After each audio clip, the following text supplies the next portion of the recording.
আসসালামু আলাইকুম। সবাই কেমন আছেন? আশা করি সবাই ভালো আছেন। স্বাদ ও স্বাদের গল্পের সাথে আবারও আসলাম আপনাদের জন্য। লাউ দিয়ে মজাদার একটা নিরামিষ করে দেখাবো। দেখার জন্য সবাই আমার সাথে থাকুন, আমার ফেসবুক পেজে লাইক করুন। সো আবারও নিয়ে আসলাম আপনাদের জন্য লাউয়ের নিরামিষ। সো আজকে নিরামিষ করে দেখাবো লাউ দিয়ে। সো এখানে আমি লাউটা দেখতেই পাচ্ছেন একটু ছোট ছোট করে কেটে নিচ্ছি। এটার সাথে যে মাঝখানের অংশ এটাও নিচ্ছি। সো এটা একটু রান্নাতে পরে দিতে হয়, সেই জন্য করে আমি এটা আলাদা করে রাখছি। সো এখন আমি চলে যাচ্ছি চুলোতে, বাকি উপকরণ দেখাবো। চলো, আমি চলে আসলাম চুলোতে। এখন আমি এখানে একটা দিয়ে দিচ্ছি ফ্রাই প্যানে তেল, সাথে দিয়ে দিচ্ছি আমি একটু শুকনো মরিচ আর পাঁচফোড়ন। শুকনো মরিচ আর পাঁচফোড়নটা আমি একটু এইভাবে তেলে ভেজে নিচ্ছি। পাঁচফোড়নটা এরকম ভাজা হয়ে গেলে আর একটা ঘ্রাণ বের হলে তখন আপনারা দিয়ে দেবেন পেঁয়াজ কুচি। সো আমি এখানে দিয়ে দিচ্ছি পেঁয়াজ কুচি। পেঁয়াজ দিয়ে সুন্দর করে একটু এভাবে মিশিয়ে নেবেন। সাথে দিয়ে দিচ্ছি স্বাদ মতো নুন, হলুদ, খুবই সামান্য রসুন বাটা, আদা বাটা। এখন আমি এটাকে পেঁয়াজের সাথে এভাবে একটু মিশিয়ে নেব। এটাকে কষানোর জন্য খুবই সামান্য একটু পানি দিয়ে দিচ্ছি একটু মরিচ পাউডার। এটা আমার কষানো হয়ে গেছে, দেখতেই পাচ্ছেন। তো এখন আমি এখানে দিয়ে দেব রেডি করা লাউটা দিয়ে আমি এটাকে এখন সুন্দরভাবে এটাকে এভাবে মিশিয়ে নেব।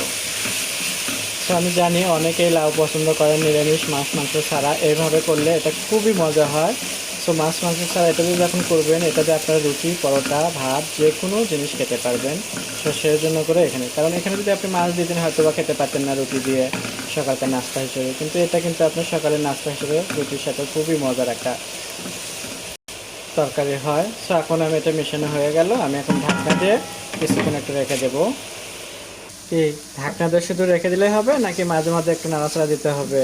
সো মাঝে মাঝে একটু নাড়াচাড়া দিতে হবে, দেখতে হবে। যেহেতু আমার এটা একটু সেদ্ধ করে নিলাম, এখন আমি দিয়ে দিচ্ছি মাঞ্জিটা লাউয়ের। সো এটা দিয়ে আর তেমন একটা সময় লাগবে না, খুব অল্প সময় আপনাদেরকে লাউ নিরামিষ করে দেখাবো।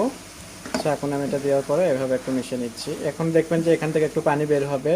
সো পানি পানি রেখে দেবো, এটা খুব মজা লাগে। ভালোভাবে আমি এটাকে মিশিয়ে নিলাম, নিয়ে এখন আমি ঢাকনা দিয়ে 3 থেকে 4 মিনিট এটাকে সুন্দরভাবে রান্না করে নেবো। আর এটার জন্য একটু ধনেপাতা কুচি করে রেডি করে রাখবো। সো সবজির কিন্তু কালার সেই সুন্দর হয়েছে, দেখতেই পারছেন। আর একটু পানিও ছেড়ে দিচ্ছে। এখানের জন্য আমি চাইছিলাম যে একটু ধনের পাতা দেবো, তাহলে হয়তো একটু সবুজ সবুজ কালার থাকতো। সো যেহেতু ধনের পাতার এখানে প্রয়োজন নাই, কারণ এখানে যে পাঁচফোড়নটা দিচ্ছেন এটার স্বাদ 100% এখানে দেবে।